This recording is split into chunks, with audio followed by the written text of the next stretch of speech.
RSSന്റെ മുസ്ലിം വിരോധമാണ് ഉമർ ഖാലിദ് ഉൾപ്പെടെയുള്ള പ്രവർത്തകർക്ക് ജാമ്യം ലഭിക്കാത്തതിന് കാരണം. പറഞ്ഞത് മുസ്ലിം നേതാക്കൾ ആരുമല്ല, സമുദായ സംഘടനാ നേതാക്കളല്ല, പറഞ്ഞത് ദിഗ്വിജയ് സിംഗ് ആണ്. കോൺഗ്രസിൻ്റെ മുൻ കേന്ദ്ര പ്രവർത്തക സമിതി അംഗവും MP-യും 2 തവണ മധ്യപ്രദേശ് മുഖ്യമന്ത്രിയുമായിരുന്ന ദിഗ്വിജയ് സിംഗ്. അദ്ദേഹം പറഞ്ഞ വാക്കുകളാണ് ഞാൻ പറഞ്ഞത്. അദ്ദേഹം പറഞ്ഞത് തെറ്റാണെങ്കിൽ രാജ്യദ്രോഹത്തിന് അദ്ദേഹത്തെയും അകത്താക്കണം, ശരിയാണെങ്കിൽ ഒരു വ്യവസ്ഥ ലജ്ജിച്ച് തല താഴ്ത്തണം. ദിഗ്വിജയ് സിംഗിനെ പരിചയപ്പെടുത്തേണ്ട കാര്യമില്ല, എല്ലാവർക്കും അറിയാവുന്ന ആളാണ്. അദ്ദേഹം 2 തവണ മുഖ്യമന്ത്രിയായിരുന്ന ആളാണ്, MP ആയിരുന്ന ആളാണ്, പിന്നെ പ്രവർത്തക സമിതി അംഗമായിരുന്ന ആളാണ്. ഇങ്ങനെയൊക്കെയുള്ള വിവിധ പദവികൾ അലങ്കരിച്ചിരുന്ന ഒരാളാണ്. അദ്ദേഹം കഴിഞ്ഞ ദിവസം നടത്തിയ പ്രസ്താവനയാണ് ഞാൻ വായിച്ചത്.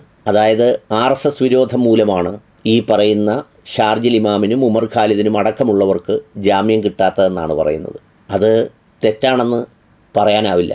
കാരണം ഇതേ കാലയളവിൽ തന്നെ 2 ദിവസം മുമ്പാണ് സ്വരാ ഭാസ്കർ എന്ന് പറയുന്ന CAA വിരുദ്ധ പ്രക്ഷോഭത്തിന് മുമ്പിൽ നിന്ന ആ സ്ത്രീ ജുഡീഷ്യറിയെക്കുറിച്ച് നടത്തിയ പ്രസംഗത്തിൽ പറഞ്ഞതും. അതായത് തുല്യനീതി എന്നൊക്കെ പറയുന്നത് ഇന്ത്യൻ ജുഡീഷ്യറിയിൽ നിന്ന് എന്നേ നഷ്ടമായെന്നും താനൊരു ഹിന്ദുവായ എക്സ് നേവൽ ഓഫീസറുടെ മകളായതുകൊണ്ടും അതോടൊപ്പം തന്നെ ഹിന്ദു ആയതുകൊണ്ടുമാണ് തൻ്റെ മേൽ ഇതുപോലൊരു കേസ് ചാർത്താത്തതെന്നും അല്ലാത്ത പക്ഷം തനിക്കും ജാമ്യം കിട്ടില്ലായിരുന്നുവെന്നും മുസ്ലിം ആയതിൻ്റെ പേരിൽ മാത്രമാണ് അവരകത്ത് കിടന്നതെന്നൊക്കെയാണ് പറഞ്ഞത്.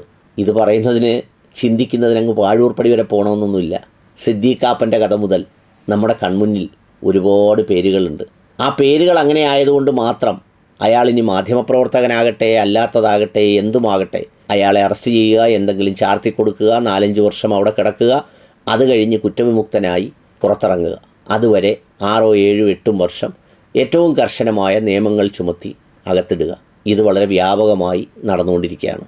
ഇതിന് എതിരെ ഈ പറഞ്ഞതുപോലെ ഒറ്റപ്പെട്ട ശബ്ദങ്ങളായി ഉയരുന്നതിനപ്പുറത്ത് ഒരു യോജിച്ച ശബ്ദമോ അല്ലെങ്കിൽ അത്തരമൊരു സംഗതിയോ ഉണ്ടാകുന്നില്ലെന്ന് മാത്രമല്ല, മാധ്യമങ്ങൾ അടക്കമുള്ളവർ ഈ പറഞ്ഞതുപോലെ നിശബ്ദരാണ്.